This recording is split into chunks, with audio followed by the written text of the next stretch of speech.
El libro El hombre y sus símbolos de Carl Jung es una obra fundamental para entender la teoría del inconsciente colectivo, los arquetipos y el papel de los símbolos en nuestra vida psíquica.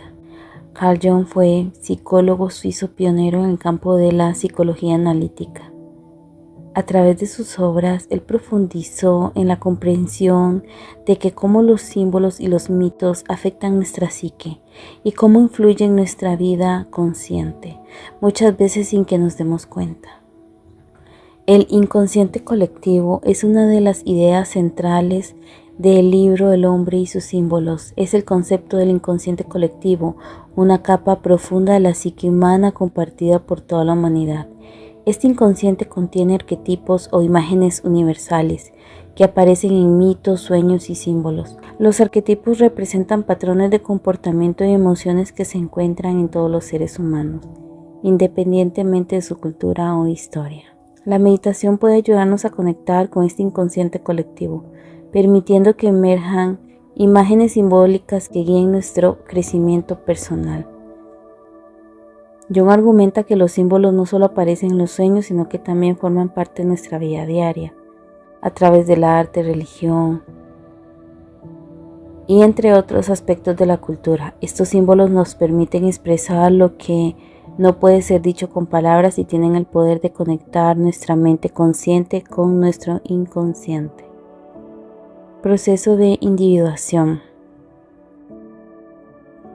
Este concepto clave de Jung explora en el libro es el proceso de individuación, que es el camino hacia el autoconocimiento y la integración de las diferentes partes de la personalidad.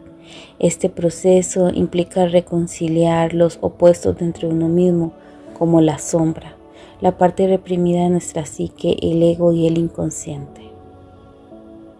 Y se siguen manifestando en nuestros sueños, rituales y actividades cotidianas.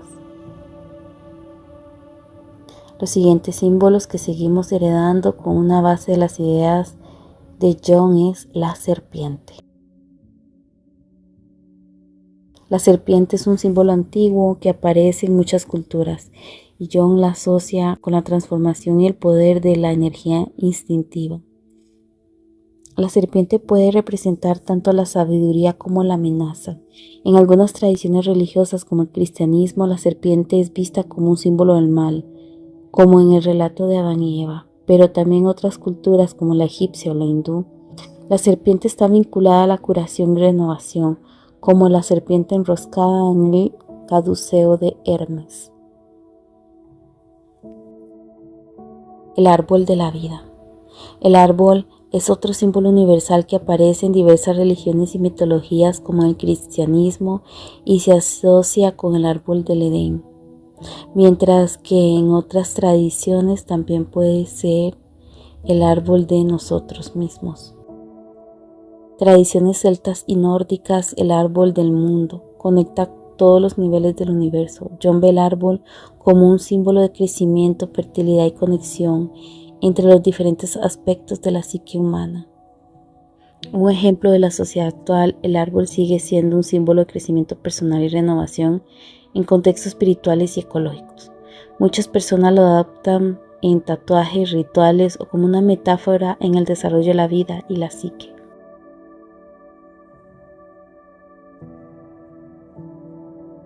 El hombre y sus símbolos. La importancia de los sueños. El hombre emplea la palabra hablada o escrita para expresar el significado de lo que desea transmitir. Su lenguaje está lleno de símbolos, pero también emplea con frecuencia signos o imágenes que no son estrictamente descriptivos. Algunos son abreviaturas o hileras de iniciales como ONU, UNICEF o UNESCO.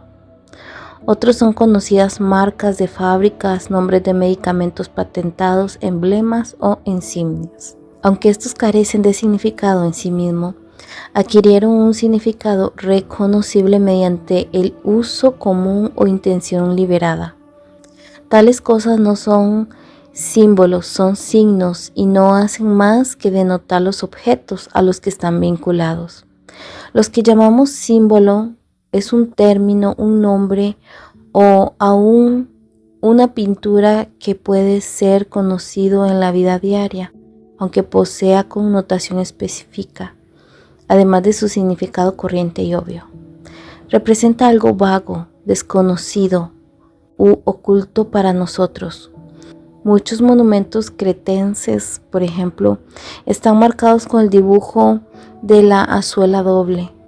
Esto es un objeto que conocemos, pero desconocemos sus proyecciones simbólicas.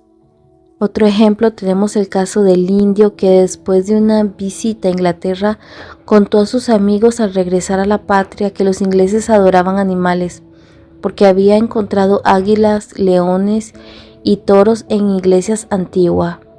No se daba cuenta, ni se la dan muchos cristianos, de que esos animales son símbolos de los evangelistas y se derivan a la visión de Ezequiel, y que eso a su vez tiene cierta analogía con el dios egipcio Horus y sus 4 hijos. Además, hay objetos tales como la rueda y la cruz, que son conocidos en todo el mundo y que tienen cierto significado simbólico bajo ciertas condiciones. Precisamente lo que simbolizan sigue siendo asunto de especulaciones, de controversia.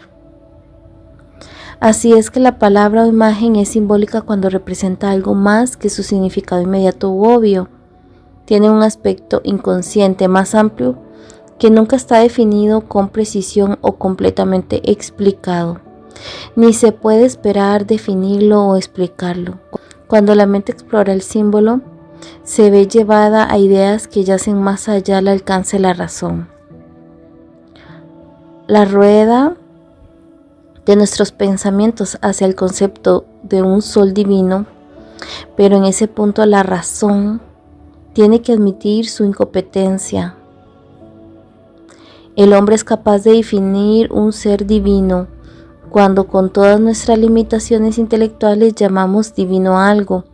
Le hemos dado meramente un nombre que puede basarse en un creado, pero jamás en una prueba real. Como hay innumerables cosas más allá del alcance del entendimiento humano, usamos constantemente términos simbólicos para representar conceptos que no todos podemos definir o comprender del todo.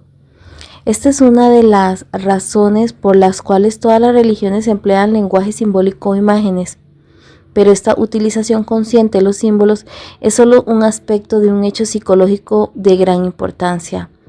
El hombre también produce símbolos de inconsciente y espontáneamente en forma de sueños. No es fácil captar ese punto, pero hay que captarlo si queremos saber más acerca de las formas en que trabaja la mente humana. El hombre, como nos damos cuenta si reflexionamos un momento, jamás percibe una cosa alguna por entero o la comprende completamente. Puede ver, oír, tocar y gustar, pero ¿hasta dónde ve? ¿Cuánto oye? ¿Qué le dice el tacto? ¿Y qué saborea? Depende del número y la calidad de los sentidos. Esto limita su percepción del mundo que lo rodea. Utilizando instrumentos científicos puede compensar parcialmente las deficiencias de sus sentidos. Por ejemplo, puede ampliar el alcance de su vista con prismático o el de su oído mediante amplificación eléctrica, pero los más complicados aparatos no pueden hacer más que poner al alcance de sus ojos los objetos distantes o pequeños o hacer audibles los sonidos débiles. No importa qué instrumento use, en determinado punto alcanza el límite de certeza más allá del cual no puede pasar el conocimiento consciente. Además, hay aspectos inconscientes de nuestra percepción de la realidad. El primero es el hecho de que cuando nuestros sentidos reaccionan ante fenómenos reales, visuales y sonoros, son trasladados en cierto modo desde el reino de la realidad al de la mente. Dentro de la mente se convierte en sucesos psíquicos cuya naturaleza última no puede conocerse, porque la psique no puede conocerse su propia sustancia psíquica. Por tanto, cada experiencia contiene un número ilimitado de factores desconocidos, por no mencionar el hecho de que cada objeto concreto es siempre desconocido en cierto aspecto, porque no podemos conocer la naturaleza última de la propia materia. Después hay ciertos sucesos de los que no nos hemos dado cuenta conscientemente. Han permanecido, por así decirlo, bajo el umbral de la conciencia. Han ocurrido, pero han sido absorbidos sublimemente, sin nuestro conocimiento consciente. Podemos darnos cuenta que tales sucesos solo en un momento de intuición o mediante un proceso de pensamiento profundo que conduce a una posterior comprensión de que tiene que haber ocurrido. Y aunque primeramente podemos haber dañado su importancia, posteriormente surgen del inconsciente como una especie de reflexión tardía.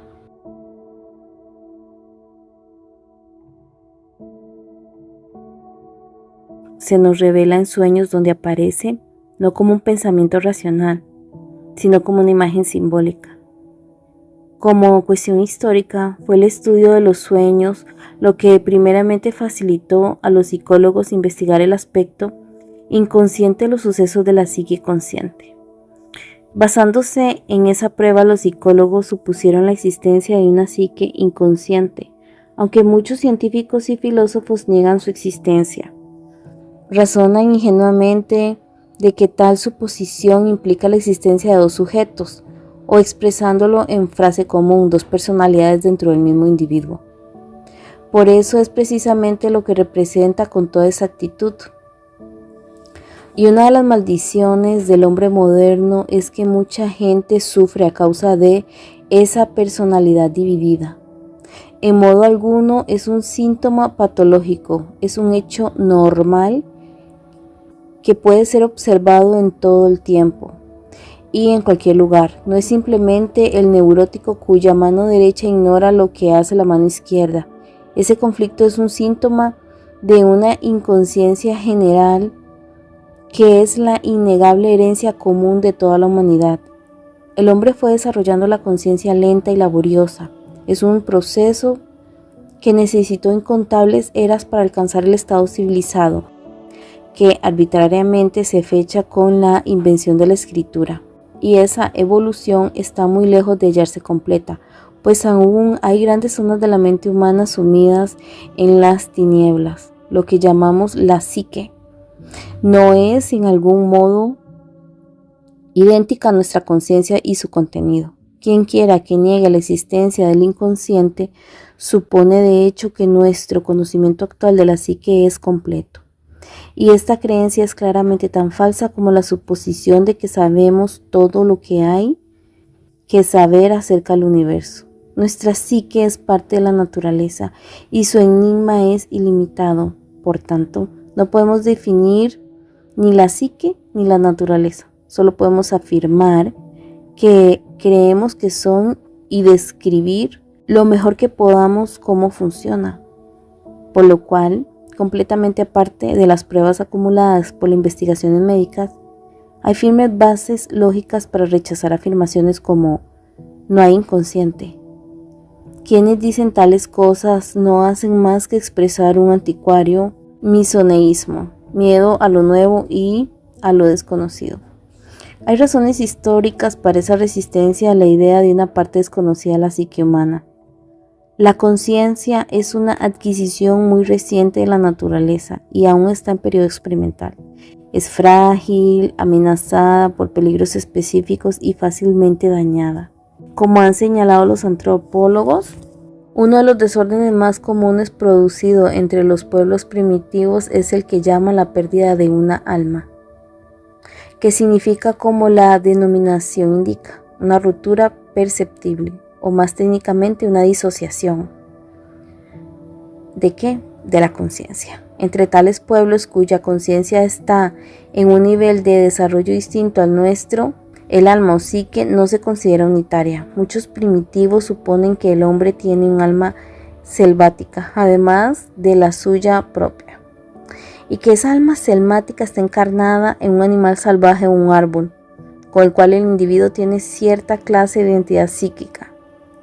Esto es lo que el eminente etnólogo francés Lucien Leboeuf llamó una participación mística. Posteriormente retiró ese término por presiones de las críticas adversas pero creo que sus críticos estaban equivocados. Es un hecho psicológico muy conocido que un individuo puede tener tal identidad inconsciente con alguna otra persona o con un objeto. Esta identidad toma diversidad de formas entre los primitivos. Si el alma selvática es la de un animal, al propio animal se le consideraría una especie de hermano del hombre. Un hombre cuyo hermano sea, por ejemplo, un cocodrilo. Se supone que está a salvo cuando nada en el río infestado de cocodrilos. Si el alma selvática es un árbol, se supone que el árbol tiene algo así como una autoridad paternal sobre el individuo concernido. En ambos casos, una ofensa contra el alma selvática se interpreta como una ofensa contra el hombre. En algunas tribus se supone que el hombre tiene varias almas. Esta creencia expresa el sentimiento de algunos primitivos de que cada uno de ellos consta de varias unidades ligadas pero distintas. Esto significa que la psique individual está muy lejos de estar debidamente sintetizada. Por el contrario, amenaza fragmentarse muy fácilmente con solo los ataques de emociones desenfrenadas. Mientras esta situación nos es conocida por los estudios de los antropólogos, no es tan ajena como pudiera parecer a nuestra propia civilización avanzada. También nosotros podemos llegar a disociarnos y perder nuestra identidad, podemos estar poseídos y alterados por el mal humor o hacernos irracionables e incapaces de recordar hechos importantes nuestros o de otros, de tal modo que la gente pregunte, ¿pero qué demonios te pasa? Hablemos acerca de ser capaces de dominarnos, pero el autodominio es una virtud rara y notable. En muchas sociedades las representaciones del sol expresan la indefinible experiencia religiosa del hombre. El faraón egipcio Tutankamón está denominado por un disco solar en las manos, en la que finalizan los rayos, y esto simboliza el poder del sol para dar vida. Los pueblos primitivos llamaban a la disociación pérdida de un alma.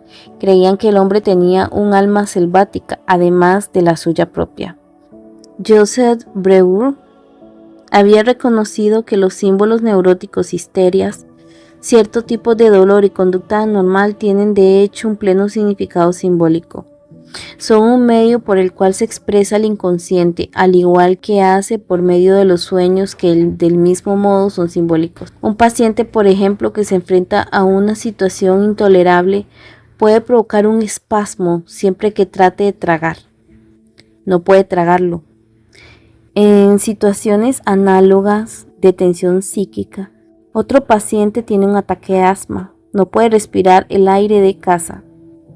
Un tercero sufre una peculiar parálisis en las piernas, no puede andar. Un cuarto que vomita cuando come, no puede digerir cierto hecho desagradable.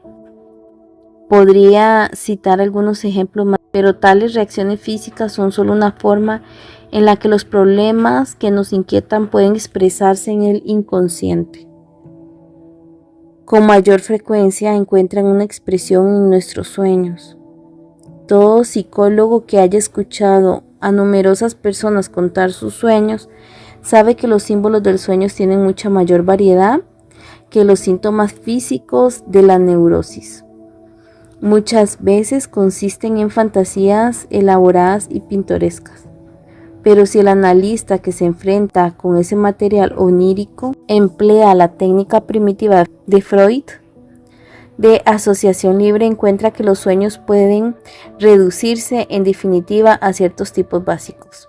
Esta técnica desempeñó un papel importante en el desarrollo del psicoanálisis porque permitió a Freud utilizar los sueños como un punto de partida, desde el cual podía explorarse el problema del inconsciente del paciente. Freud hizo la sencilla pero penetrante observación de que si se alimenta al soñante a seguir hablando acerca de las imágenes de su sueño y los pensamientos que ellas suscitan en la mente, se traicionará y revelará el fondo inconsciente de sus dolencias, tanto en lo que se dice como en lo que omite deliberadamente. Sus ideas pueden parecer irracionales y disparatadas, pero poco después es relativamente fácil ver qué es lo que está tratando de evitar, qué pensamiento o experiencia desagradable está suprimiendo. No importa cómo trate de enmascararlo. Cuanto diga apunta hacia el meollo de su malestar.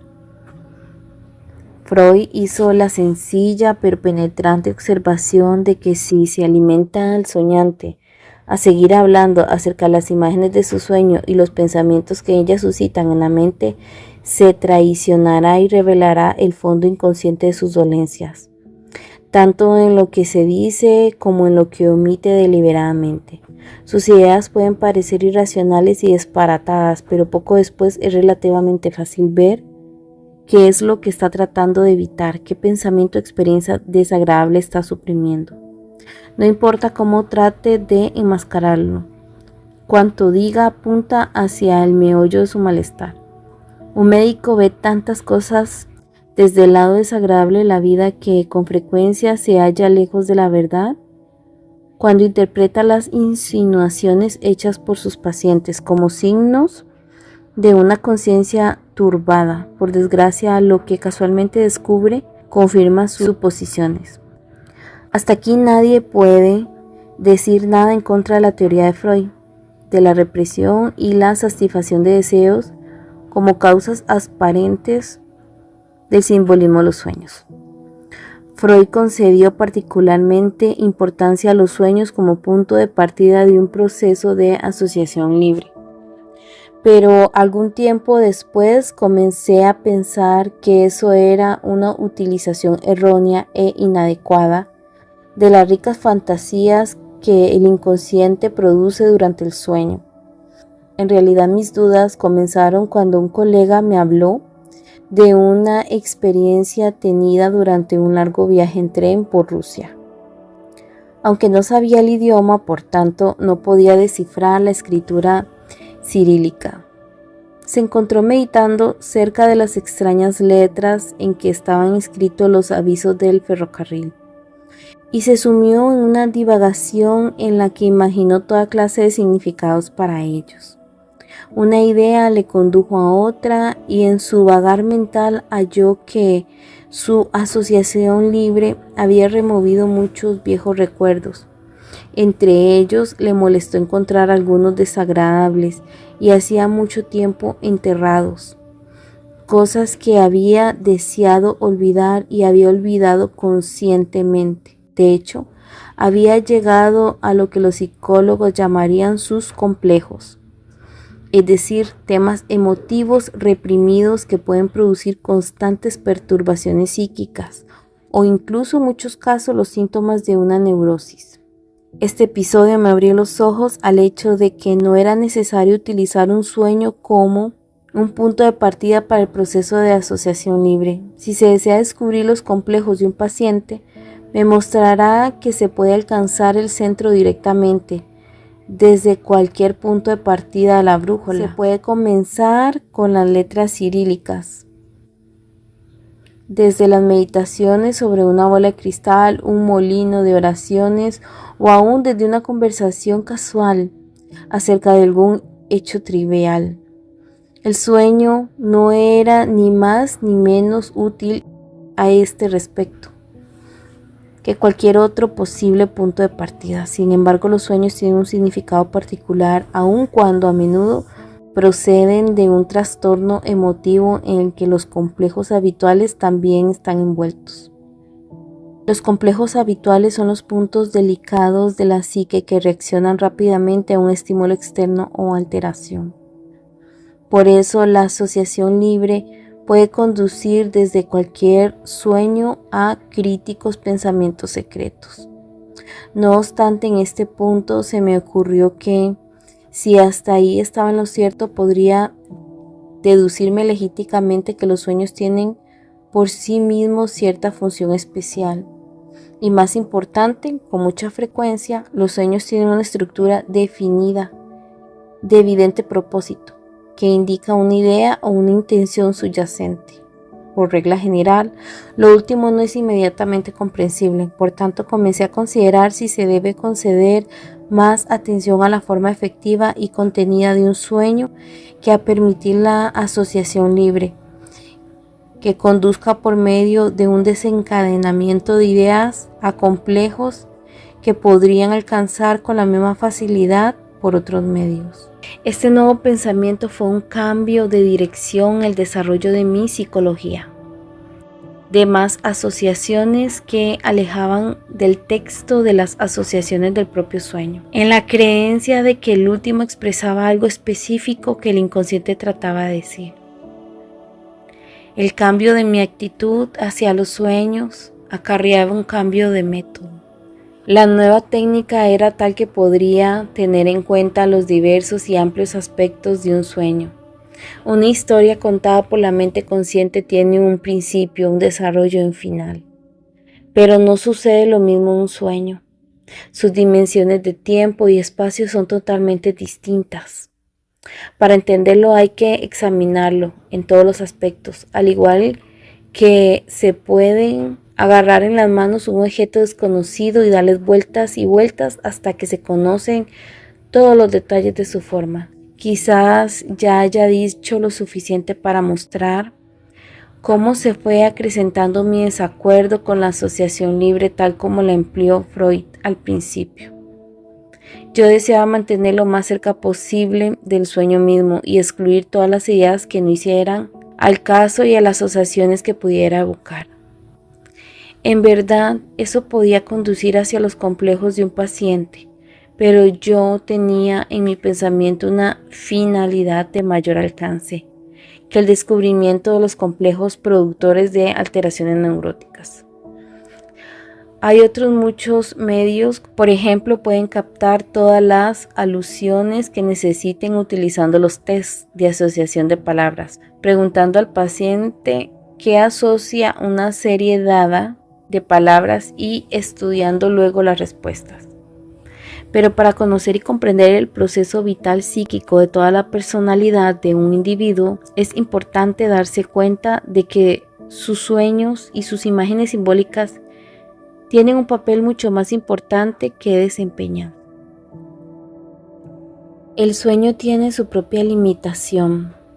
Su misma forma específica nos dice que le pertenece y que nos aleja de él, mientras la asociación libre nos engaña alejándonos de ese material en una especie de línea de zigzag.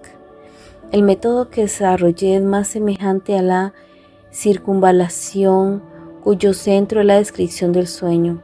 Trabajo en torno a la descripción del sueño y me desentiendo de todo intento que haga el soñante para desprenderse de él. Una y otra vez en mi labor profesional he tenido que repetir las palabras "volvamos a su sueño". ¿Qué dice el sueño? Por ejemplo, un paciente mío soñó con una mujer vulgar, borracha y desgreñada.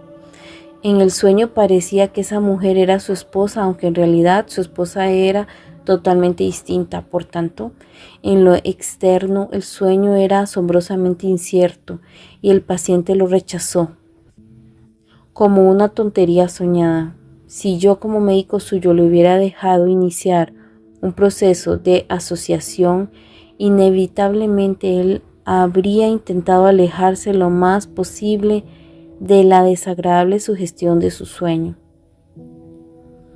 En tal caso, él hubiera desembocado en uno de sus complejos principales, posiblemente un complejo que nada tuviera que ver con su esposa, y yo no habría sabido nada acerca del significado especial de ese sueño peculiar.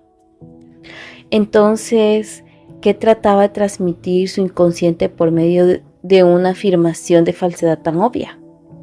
Con toda claridad expresaba de algún modo la idea de una mujer degenerada que estaba íntimamente relacionada con la vida del soñante, pero puesto que la proyección de esa imagen sobre su esposa era injustificada y falsa en la realidad, tuve que buscar en otra parte antes de encontrar lo que representaba esa imagen repulsiva.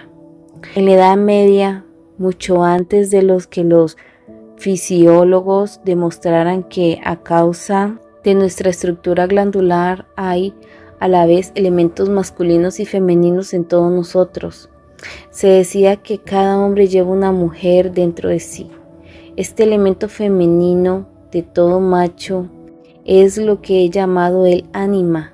Este aspecto femenino es esencialmente cierta clase inferior de relacionamiento con el contorno, particularmente con las mujeres, que se guarda cuidadosamente oculto a los demás, así como a uno mismo. Es decir, aunque la personalidad visible del individuo pueda parecer completamente normal, también puede estar ocultando a los demás o aún a sí mismo la situación deplorable de la mujer de dentro. Ese era el caso de mi peculiar paciente. Su lado femenino no era agradable. De hecho, su sueño le decía, en cierto modo, te estás portando como una mujer degenerada. Por eso le produjo una conmoción conveniente. Por supuesto, un ejemplo de esta clase no puede tomarse como prueba de que el inconsciente se ocupa de dar órdenes morales. El sueño no le decía al paciente que se portara mejor, sino trataba simplemente de equilibrar la naturaleza desnivelada de su mente consciente, la cual mantenía la ficción de que él era todo un perfecto caballero. Es fácil comprender que los soñantes tienden a ignorar e incluso a negar el mensaje de sus sueños. La conciencia se resiste a todo lo inconsciente y desconocido. Ya señalé la existencia entre los pueblos primitivos de lo que los antropólogos llaman el misoneísmo, un miedo profundo y supersticioso a la novedad. Los primitivos manifiestan todas las reacciones del animal salvaje contra los sucesos funestos, pero el hombre civilizado reacciona de una forma muy parecida ante las ideas nuevas, levantando barreras psicológicas para protegerse de la conmoción que le produce enfrentarse a algo nuevo. Esto puede observarse fácilmente en toda reacción individual ante sus propios sueños. Cuando le obligan a admitir un pensamiento sorprendente, muchos precursores en filosofía, ciencia e incluso en literatura fueron víctimas del innato conservadurismo de sus contemporáneos.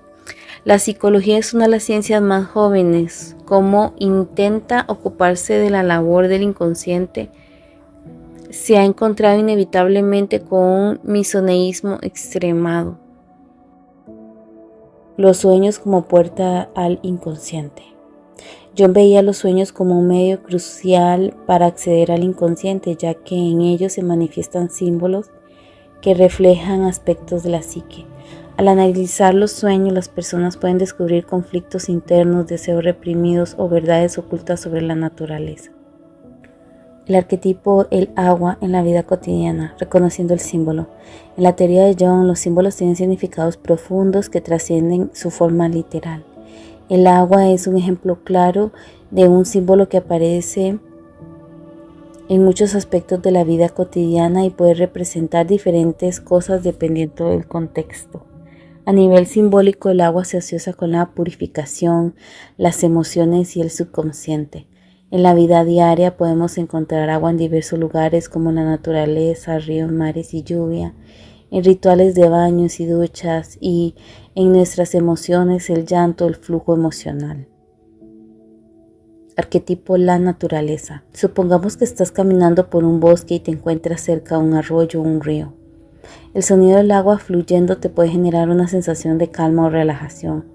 Si reflexionas sobre esto desde una perspectiva simbólica, podrías ver que el agua del río te está invitando a que dejes fluir tus emociones, a soltar tensiones acumuladas o incluso a purificar tus pensamientos.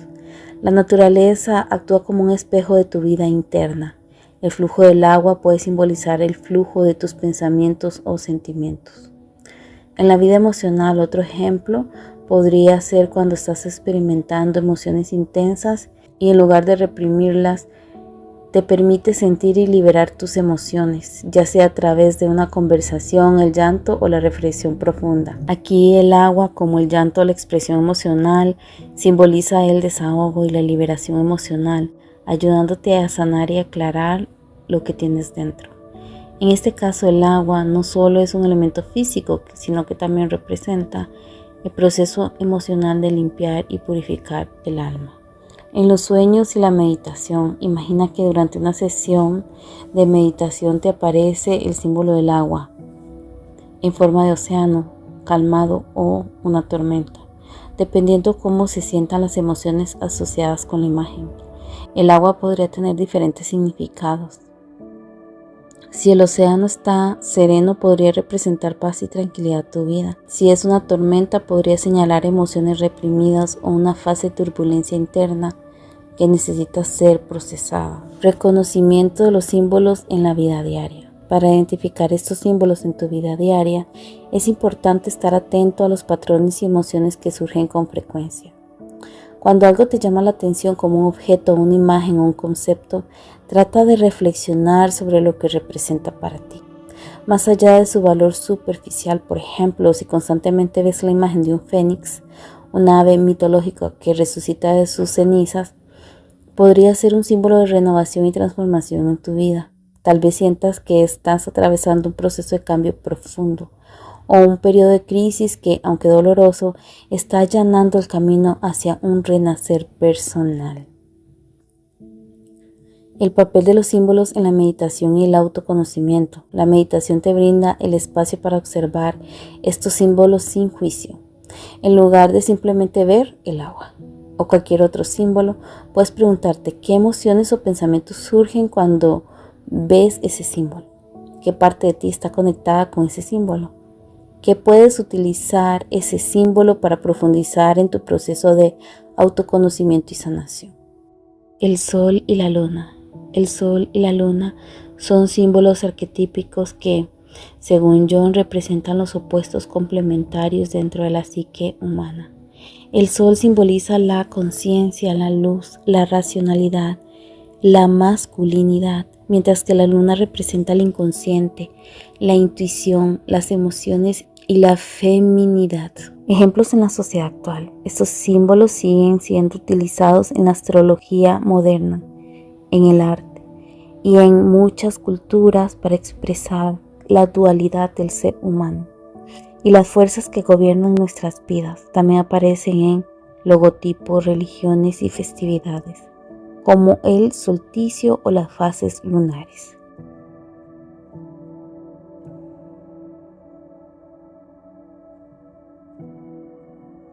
El círculo es uno de los símbolos más universales, representando la totalidad, la perfección y la unidad. Yo lo veía como el símbolo del self, el centro de la psique y la integración de todas las partes del ser humano.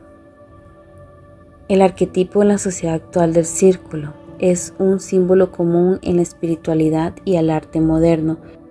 Aparecen en rituales como las meditaciones guiadas y en representaciones de la conexión o el ciclo de la vida, por ejemplo, el círculo de la vida en la naturaleza o las representaciones del yin y el yang.